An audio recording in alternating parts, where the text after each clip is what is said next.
again, welcome to Women Doing Business Differently. My name is Lori Kirstein. I'm your host, and today we have an amazing man with us who is going to blow your socks off. He's just going to blow your mind. His name is Blaine Millet, and Blaine is an author, a nationally recognized speaker, and he has some stuff to tell you about marketing.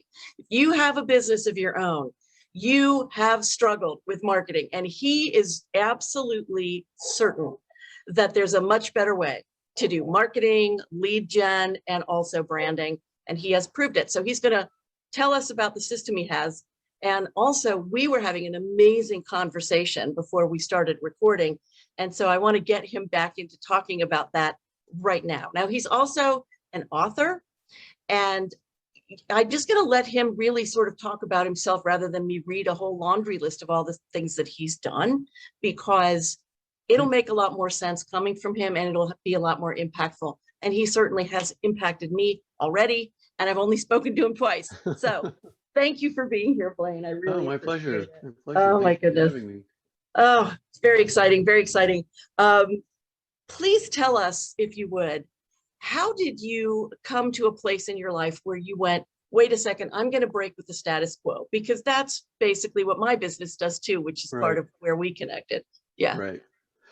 Well, it's interesting you say that, because I spent almost half of my career, if you like split it in half, half my career was with large Fortune 100, 500 companies. I started my career with IBM. I spent 10 years leading a consulting practice at Arthur Andersen, and did the same at Grant Thornton. So all of these very large corporate organizations, which were awesome, and I learned a lot. But one of the things that I did, a turning point for me at Andersen, was I did a lot of strategy work for companies. And we'd go through and do all this strategy and figure out what the product, services, distribution channels, do all this good stuff. Right. And the one thing that never really came into the conversation a lot, it was more of I'd say a secondary conversation, was the customer. And so I'm going, okay, so this is all great, but what about a customer here? What does the customer really want? And what I found out is in probably 90% of the situations was they didn't really know. They guessed. And they said, well, they want better products. They want better services. They want cheaper products and services. I went, I don't think so. I don't think that's really what they want. And so I said, I started initially and said, why don't we go talk to them? Not survey them, but go talk to them. Yeah. And so I started this process, and what we came back with was amazing and enlightening information for the CEOs and business owners. And they would go, wow, we never really knew that this is what they wanted. And in fact, they'd pay more for it if we did it. And so that got their attention really quick. And so I took this concept and incorporated it actually into all of my strategy work, where we rewound the sort of the cable here, and started with the customer and feedback and everything that went on, and then incorporated that into their strategic planning. And let me ask you a question. So how did you actually talk to them? Like you mentioned the S word, surveys. I hate surveys. I just loathe them. And so how did you actually speak to people? So what I would do is we do kind of a formula. So depending on the company, we would go out and everybody knows, the old 80-20 rule, right? You get 80% of your revenue for 20% of your customers. That's still pretty true. So we would take those 20%, or the small number that was generating the most revenue, and we would say, okay, from there, let's carve out what your customer segments would look like. And we would build some segmentation into it, called personas, is really a technical name, but we build it out. And then we'd say, okay, so how much revenue per persona? And we'd kind of do some work. Then we'd say, okay, so from the top ones, let's do a bit of a graduated scale. Give me 10 customers in your very top one, give me 5 in the other one. And so we'd get this mix of customers. Then I would call them or go meet with them. One-on-one. That's one-on-one. And I'll tell you, when you meet with a customer, they just open the door and hand you the gold. I'm like, really? Okay. And so when I started doing that, I'd come back with information they have never heard. ever. You know, And you know they who just else, shocked. you know who else does that is the people at the bottom of your organization.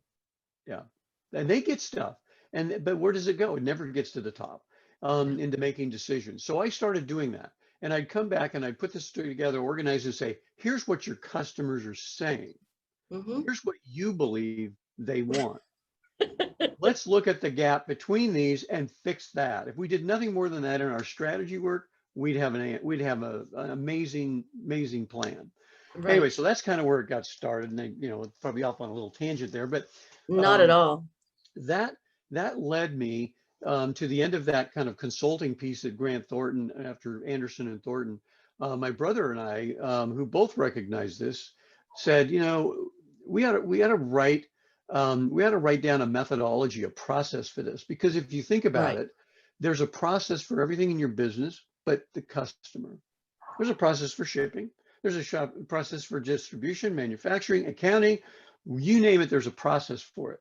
But how many Hmm. of you have a process for a customer experience? The answer Oh, was zero, well. right? And so we said, let's create that. So we did. We wrote the first book, and it was called Creating and Delivering Totally Awesome Customer Experiences. That was kind of the kickoff for me, to where I put the customer at the center of everything. And so that was the first book, and was Yeah. right around right around 2000, and it was kind of a revolutionary book. People were reading and going, "Wow, this is like really a pretty detailed." So one thing we were talking about, before was this idea of how do you make the customers happy, right? How do you make them Yeah. feel like they really feel special and important? Well, the one thing that we found is everybody goes out and says, "Oh, let's tell everybody in our company to be nicer, to be happier and friendlier to our customers, and the world will change." And guess what? You can walk into Barnes and Noble or go to Amazon and search for books, and there's a billion of them that talk about, yeah, just be nicer and friendlier and give away more stuff. And are you kidding me? That's not what the Mm-mm. customers ever told me they want. And so those No. books, just throw them all away because they don't work. That is dead thinking. Well, you So, were saying something so amazing when we were chatting about when you give talks, there'll inevitably be some guys, I gather, right, who right, will say, "Ah, this all sounds too touchy-feely to me." right, So, what do right. you say Yeah, to them? that's a good point. In my audiences, a lot of the audiences, because my audience is CEOs and business owners predominantly and business leaders, is, you know, the majority of the time they are a lot of men. And especially when I'm talking to, some of the B2B in manufacturing and distribution, Mhm. some of the more Right. traditional lines, more so than consumer products. And so there are a lot of men in the room. And a lot of them are what I would call kind of the crusty old leaders. And they've done it this way for 100 years, and I'm not going to change it. And okay. So this is part of my audience, which I love. I love those guys because the one thing is when they commit to something, they're like dog on bone. Boy, they are all over it. Oh, yes. So I look around and I start talking and I can see that. And I'll ask them, so how many of you think this is a little touchy-feely, what we're talking about? And, you get some nods, go, yeah, or a couple rays, I'll go, great. I'm glad you brought that up, because if we don't dial into the emotion of the customer, we aren't going to connect with the customer at all. Right. Period. That's right. And so I start with that and I go, when I say touchy-feely, it's what I just said. If you tell all your employees to go out there, be happier, friendly, and nicer, what will change tomorrow? Zero. That's Absolutely right. nothing will change. And That's they'll right. come back and say, well, see, I told them all to be friendlier and happier and nothing happened. That's where you run into the issue. And so I said, okay, so what if I could give you a prescription, detailed prescription formula that says how you could dial into the emotion of your audience and deliver this consistently and repeatedly every single day with every employee? Would that make a difference? They're going, well, yeah, if you could do that. Well, welcome to my model, right? So that's how really when I created that model, it was with a lot of that in mind, that the audience the audience of our customer and overall, if they don't feel special and important, they don't see you as Right. different at all. Price is not a differentiator. New products is not a differentiator. And when I talk about differentiation, that's saying you're over here and all your competitors are way over here. There is a marked difference between the two of you. And so differentiation is created because you've dialed into an emotion within the customer. Well, And that emotion comes from this model. I need to just point out that every woman I've ever met has heard more often than she can ever bear to remember, you are too emotional. Yep. So what Right. you're doing is incredibly profound. It's like you're a stealth missile. Yeah. You're going into these old crusty guys and going, guess what? This is important. Right. And I know I met a man doing some networking who is 70 years old and is just now realizing that he has emotions. Yeah. He says, my wife is very happy that I'm figuring out that I have emotions. And I thought, oh, I get it. That's Right. why men who just compartmentalize, like was the deal. Well, I think it still is the deal. Yeah. Get a lot done because they don't bother to feel what's happening to them. Right. But And you're bringing and them it's into true. emotion. Yeah. It is. And it's one where, you know, and when I do speak and there's women in the audience, and I talk about this, I can guarantee you, you know, they're chickens going on. I mean, this is like, okay, yeah, finally somebody gets this deal, right? Right. And so they get it, you know, for sure. But you know, when we talk about emotion, and she goes, yeah, you get too emotional and everything goes bad, right? You got to stay analytical, you got to stay, you know, on process, on target.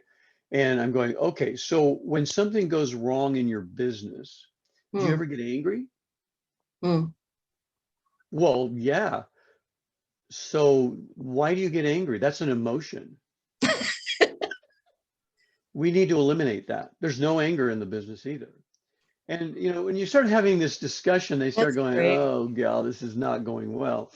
Um, so, so my point is that we are emotional creatures, Yes. and we're also designed to have relationships. It doesn't matter male or female.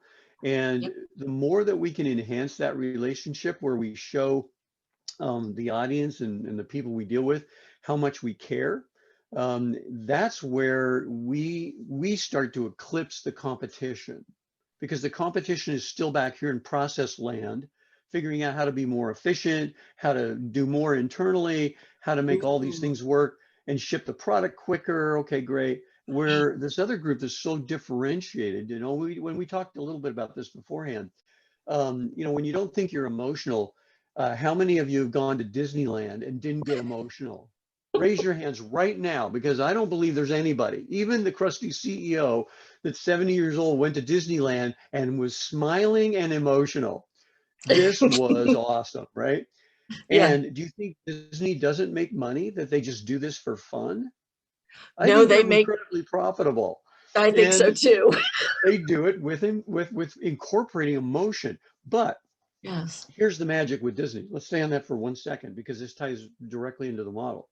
Yeah. Is Disney, do you think Disney does anything through this connection emotionally with you that isn't very well scripted, process oriented, and laid out exactly the way they want it to go all day long? They nail it. This They isn't, do. okay, everybody show up, put on your outfits, and let's go out and just do whatever you want to do to make the audience happy. I don't think that happens in Disney. What Disney does is said, this is exactly what we're going to do, how we're going to do it, and we're going to be over the top, caring about our audience. And guess what? Those two marry, and you've got a massive winner and differentiator. Yes. I will add though that some of it is, no, most of it, if not all of it, is dependent on these emotional triggers that have been set into Exactly. place since we were children. So Exactly. as far as the authenticity piece, maybe not so much, but it works. It works It does. because of the emotional. And that is one thing that I'm concerned about in our current environment is we're hearing more from businesses about how emotion is important and Right. authenticity is important, but then they're wanting to manufacture it Right. instead of Right. truly live it. So Right. So when I say process, the process is what you just said, triggers. It's how do we execute it consistently and Mm-hmm. repeatedly, but we're Mm-hmm. incorporating all of the emotional component into when these triggers are going on. So so for example, if you take Okay. Disney, you go to, Pirates of the Caribbean ride, and the line Yeah. is forever long, right? And you're Yeah. going, oh my gosh.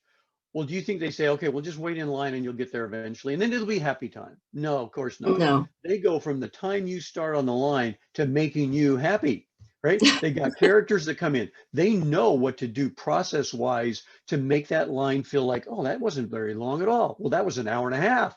Are you kidding Right. me? But Right. they have this built in, and that's called process, but they put the emotion into the process that they know they've got to go through. That's where the two get married. That's That's, probably a easy example everybody can relate to because we've all been in those lines. I Right? just loved picturing you standing in front of a group of very high powered men saying, really, it's too touchy-feely. Have you Yeah, heard of Disneyland? right, right. I Well, and love so that. when I start that, and the first component of my model, and the model like in the book, and I think yeah, there's a right there's a copy of the book. Yeah. You know, you can Stop see with all the marketing. glare. Stop marketing. Your customers are dying to do it for you. How to become remarkable. That's the book. Anyway, the Talk to us. um, Yeah. the model starts. So let me start with this pinnacle because I call it the remarkable triangle because there's three points to the model, and the top one will show you what we're really talking about. The Do you want to very top show it? pinnacle. Do you want to share your Um, screen and show us I or can, not? or I can also maybe even show you in the book. Maybe that'll work. Oh, I don't okay. know. If that's easy, I can figure out how to find the model. Um, I know which chapter it's in. It's a matter of, That's all so good. let's see if we can see this. Yeah. Okay. Cool. All So right. the formula is about building advocates and marketing agents. And this one over here, what's the first big word in the pyramid? Trust. Trust. Right. Okay. So the very, very, very first one, and a comment I'll make in every speech, and one that I hope everybody takes away from this when they talk about people and emotions, is that there is no one on the planet, no one that will ever be your advocate or ever be out there marketing for you if they don't trust you. No True. one. That's true. Okay, so if we all agree with that, and by the way, the crusty old 70-year CEO, he does nod his head and go, yeah, yeah, yeah, you're right. If we don't have trust, we've got nothing in terms of connecting to our audience to get them to go market for us. And that's the magic formula here is why would we want to use traditional marketing methods, which we get excited about when we get a 1.5% return, right? Why do we do that when we can go out and I can give you numbers that will say that 92% of your audience will proactively tell others about you if they trust you. Wow. Right. Why would we ever want to go after 1.5% and spend money for it when I can go get the 92% and spend a fraction of the money? I don't know. I'm a business guy. It doesn't make sense to me. So Right. that's what the book is about, is how do I get this 92%? So go back to the model. The very first component of trust is purely emotional. It says, if we don't, in fact, while we're talking, I'll see if I can pull up this other Okay. piece, because this is probably a crux of it. But the whole part of it's going to come down to right here. I should bookmark this ahead of time, shouldn't I? I'm just thinking that This trust, is a chapter. trust has to be This, based on something that is unbelievably, well, if it's a trust that's going to last, it's got to be based on somebody being incredibly authentic and real. okay, exactly. So here's the name of the chapter. Promises, promises, Right? promises. Yeah. Okay. And Okay. so when I start this diagram and I share this with everybody, it's Yeah. called the advocacy architecture. What's the bottom if you can read it? I can't. Promises made, promises made have to equal promises kept. If you don't Uh, keep the promises you make, the chance of getting trust is 0. Mm-hmm. And so one of the things when, wind back to our earlier part here, when I talk to customers, one of the things that they used to tell me drove me nuts. So I developed this model, years ago, this advocacy architecture. The one thing they consistently told me was, they just don't keep their promises. Mm. Wow, really? What does that mean to you? Well, I can't trust them. Wow. That's how I came up with this model. As I heard that so many times, I went, blow your mind up. It's Exactly. promises. Let's go to the basic level of trust is a Mm-hmm. promise. So you're talking, when you Right. talk to women and the emotions and you do all of these components, which is awesome. Well, Mm-hmm. think about a relationship, any relationship. Mm-hmm. If you don't keep your promise in a relationship, what's the chance somebody will ever trust you in that relationship? 0. Yeah. Yeah. Well, there's no difference in business. And so the Mm-mm. model says we have to purposefully build a model that says, I've got to know what promises I'm making and I have to guarantee and keep them. If I don't Yeah. align these two, forget getting advocates or loyalty. I'm never going to get there. I can't even get past trust. Right. That's Right. why it's the first pinnacle in the model. So we focus on, and I even have a method to do that. You go out and you can do what I call a promise inventory. Let's look at the promises you're making, both the explicit and implicit promises from your employees. And now let's go back and say, how many of these did we keep? And what you'll find is the average is somewhere about 40 to 60%. So if you were going to look at a prospective mate and you said, okay, I want to be upfront with you. I'm going to keep 40% of my promises. Are we still good?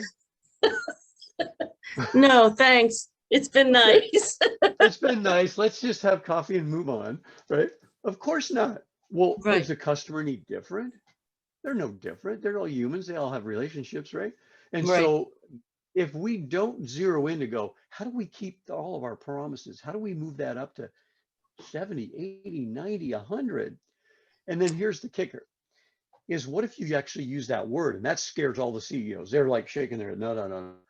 Well, what if you use the word, I promise I'm going to deliver this. I promise that I will call you. I promise this will do, right? And they go, I Mm-hmm. can't do that. Well, wait a minute. Let's back that up. Why can't? Yeah. Well, because there's too many things out of my control. Well, rather than worry about these other things you're doing, why not worry about getting those in control?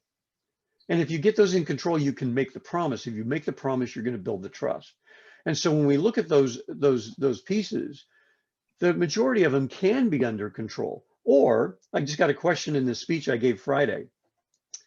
And he goes, okay, well, what do you do when something's out of your control and you don't know that, if you make a promise, you don't know if you can keep it, I'm going to deliver it Friday and I don't know if I can deliver it Friday. Well, this is pretty easy, guys. We don't make that promise. What we Right. do promise is I will call you Thursday at 11 o'clock and Right. tell you if I can keep that promise or not. But Mm-hmm. I will promise to call you at 11 o'clock and we'll see what we've got from there. I still kept a promise. And now they're seeing that I'm promising and keeping it. I'm promising it, I'm keeping it. And now I'm building trust with my audience. That's how the method works. Yeah. That's all. It's an Yeah. right. I'm playing purely on the emotion that says, well, why do you love this company? They keep their promises. Okay, that's not a process. That's purely emotion, Right. right? Okay, so Which is what human beings are based on, is emotion. right, right. So And yeah, you go back it's to Disneyland. What do yeah, they promise you? Disneyland, this is the happiness. happiest place on earth. Right. Now, do you not think that everything every employee is scripted to do is to make them so happy because this is the happiest place on earth? So everything is oriented around that mission right there. Mm-hmm. And so they very much dial into those promises. We're going to make a promise to keep the happiest. And I asked CEOs, how many of you been to Disney? Of course, they've all raised their hand. They take their kids, right? I said, okay, so I want you to close your eyes for 15 seconds. And I want you to visualize what was the most memorable part of Disneyland that you can think of when the last time you were there. Just stop right now, think about that. And they all do, dead quiet. I go, okay, open your eyes up. Raise your hand if you thought the most memorable, wonderful, happiest thing at Disneyland was the food you bought or the souvenir you bought. Does anybody have their hand up for that one? Nobody. I go, No, okay, so I'm confused. You just told me earlier that your product and service were the most important thing to the customer. You clever, just told me they aren't. Wait a minute, I'm clever. confused now. I'm confused here. So I kind That of get is them in brilliant. a little bit of a bite. But now I'm going, what did you remember? Anybody want to volunteer? Oh, when Mickey came over to my daughter and he hugged her. Oh, that's not emotional though. That's a process, right? Okay. And then, so you see where I go. And I said, now when they've kept this promise, do not go home and tell everybody Disneyland is the happiest place. We had the best time. Was it all Right. about the food product, all the It, emotion and keeping these promises? it's So, all in service. It's all in service to the emotion. and how you make them feel. Okay, so the Yes, number one question should be for all of you out there that you should be yes, is, if we make this change in our business, I don't care what business, I mean, I talk to every kind of business you can imagine, whatever the business you're in, ask this question. If whatever we're doing here, how will that make our customer feel? That's it. That's the only question. And I want you to right. stop and get feedback from your audience, from your executives, your leaders. And Hmm. if they go, well, I don't know. Okay, well, let's find that out before we do anything with this product or service. We need to know exactly how it's going to make them feel, because if they feel special, important, like we care more than anything, that's a successful component we should incorporate. If they don't feel anything different, cut that one off. If you started every meeting with, okay, so if we're going to make this change, how will this make our customer feel? If you did that, you're going to change your business overnight, because they will go, Yes. I don't know. Or, well, here's how it will make them feel. Great. Is that how we want to make them feel? If it Hmm. isn't, let's do something different. If it is, then let's do that. So, you talk about emotion, everybody goes, oh, there's no emotion. My whole model is telling you that there's a process of how I can help you build trust. I can help you build an experience that'll rock your world. I can help you build content that will help Right. your individual audience to be better Hmm. in their life and in their business overall. And at the end of the day, you know what they do for me? They do my marketing for me. They are out there proactively telling everybody, oh my gosh, this guy is amazing. He helps us with this. He did this. Really? Who is this guy? Yeah. So, Yeah. you think about it, and we were talking earlier about speaking engagements. Hmm. And I could send out letters all day long. I could burn up all of my hours sending out letters begging association to hire me to speak. Right. Please hire me, right? Please. What do you, my response on that's going to get like 1 or 2%. That's a Yeah. waste of my time. What I'd rather, and what I actually do is I go out there and kind of blow their minds a little bit. And they go, oh my gosh, you know who you need to speak to? You need to speak at our association, or you need to go to this group. You need to tell these guys. And I go, send them an email and tell them, here's my email address. And they come to me and go, hey, I heard that you're like a really good speaker, and we have a pretty interesting topic. We'd like to have you come speak at our conference. Oh, okay. Well, let's talk about that. I don't go Right. market. I don't go after that 1.5%. I mean, why would I do that? I go let them do it, and they come and build my speaking dialogue, my speaking agenda. Well, So this is such a big mind shift that you're yeah, talking about. It is a it is. 180, and it's a gorgeous one. It's one that I've been courting within my own brain for quite a while, and then said, you know what, I really get it when it comes to business. I really get Yeah, it there. That when we actually break down the layers of yeah, so-called power, what I call power over, and we start getting communication running up and down the lines, that's until there are no right, lines quite the right, way we know them. exactly. Suddenly, we've got a vibrant, living organism rather than a factory. Yep. Exactly. And my God, it never has to die because it's always the process of birthing. I Right. mean, how And exciting is that? if you want to tap into, which I know is much more in your angle, than mine, is creativity. Yeah, If you start doing this kind of, where you're tying into the emotional side through yeah, trust and the experience and what you're delivering to your audience, oh right, my gosh, the creativity will right. just ooze out of your business. Your people will feel like, oh my gosh, I've got a great idea for how we could really dazzle our customers today. And they Oh, start that's bringing these ideas that they have killed up until now because they know the executive group will go, how's this making us more efficient? How does this improve our process? How does it? No, it doesn't. But what does it do?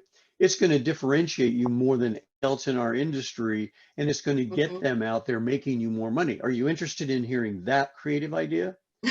Then they all want to know that idea, right? Yes, So the thing that, yes. and this is your wheelhouse, is this tapping into this massive creativity in the minds of our employees, in the minds of our audience, the minds of our customers. They'll bring us these things, and Yeah. it'll blow your mind about how creative. I get people started in projects, right? I mean, and probably more than started, but we'll start and build this whole strategy, how we're going to do this. And Yeah. it takes a while. This doesn't happen overnight.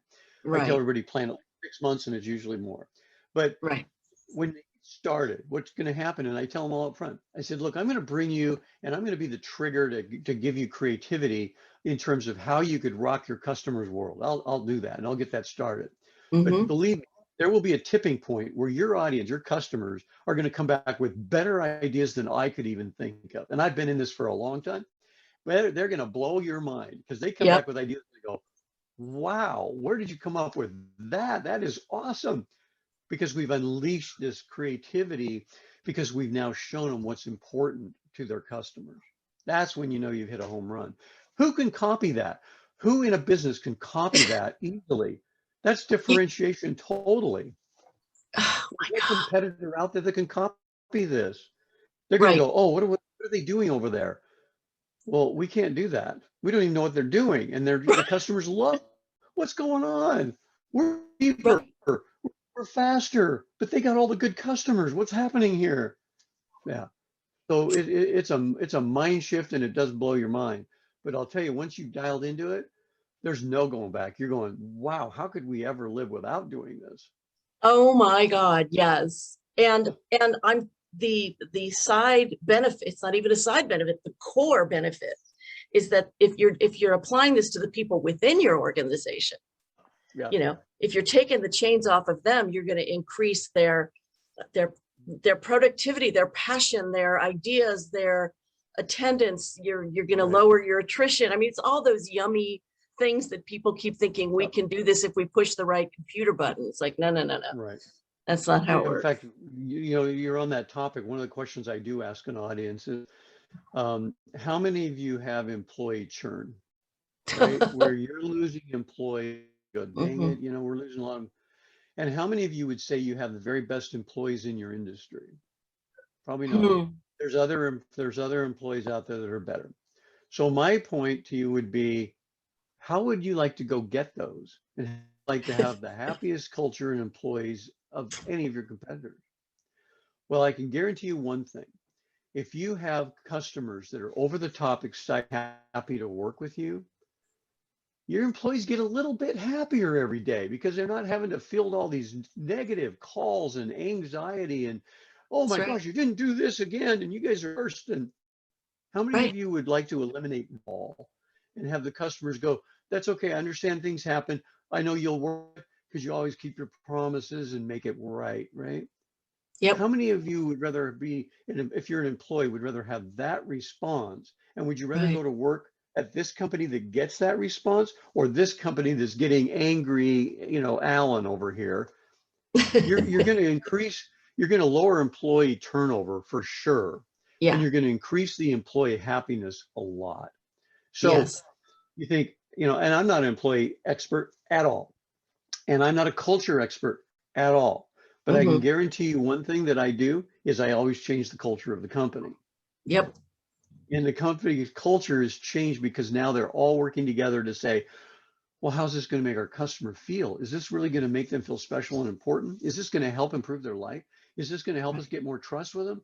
Is this going to give them an experience that rocks their world? See, they're asking that now. They're happy employees at this point. They're in the game. They're engaged. So when you think of it from an employee side, this is an incredibly powerful employee retention program. If you thought of it that way, I never couch it that way. I go, that's a Hmm. big side benefit, Yeah. but does anybody not want that benefit? Oh God, no. Right. Everybody So wants anyway, that. so I'm glad you talk about that because you're expert in all of that stuff that I'm not, but I can Mhm. guarantee you I will change it for the better because they're focused in on the customer and their audience and making them feel really incredible. That's the whole point. That's why I say stop marketing. Your audience is dying to do it for you. You just haven't helped them do it. You haven't given them the tools. You haven't given them the right pieces that will get them out there to be your marketing agent and advocate. I want you to do that because that makes you a lot more money than the other alternatives. Wow. This makes me incredibly happy. I just love talking with you about this stuff. Well, you can tell I get pretty excited about it Yeah. because it is mind blowing. It's a game changer, and Hmm. everybody to do this. I don't care whether you hire me or not to do it. I just want you all Right. to do it because if you're doing it, I can be a happier customer of yours. So I want everybody to do this. There is an altruistic aspect to this. I just want everybody to do this. That's my goal. Well, Blaine, thank you so much for coming onto this Yeah. show. I am so excited about your work, and I'm having a vision of sometime down the road where we both come in and you change the top and I change the middle and the bottom, and we leave and they go, There "What you happened? go. What happened?" Exactly, because there's a lot of work. I mean, I get it all moving. There's a lot of internal work Yep. in the whole employee side of things and other things. And I go, Yep. there are far better people and better qualified people to do that than me. But I'm certainly going to get the ball going in a different direction that really empowers, you to do what you do and others to do what they do better than me. So Wow. it works really well together. Wow. Well, what I'm going to do after we sign off here is I will get information from you about how people can get in touch with you if they want you to go blow their minds in person. Um, Sounds good. and I want to remind our viewers to hit subscribe and make sure that you follow all of these incredible interviews that I'm just blessed to be able to do. Blaine, I cannot wait to talk to you again. Thank you. That's been a pleasure. It always is. Appreciate that. All right, I'll see you again soon. Okay, bye-bye. Bye bye.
Lori, Lori. Perfect. Thank All you. right.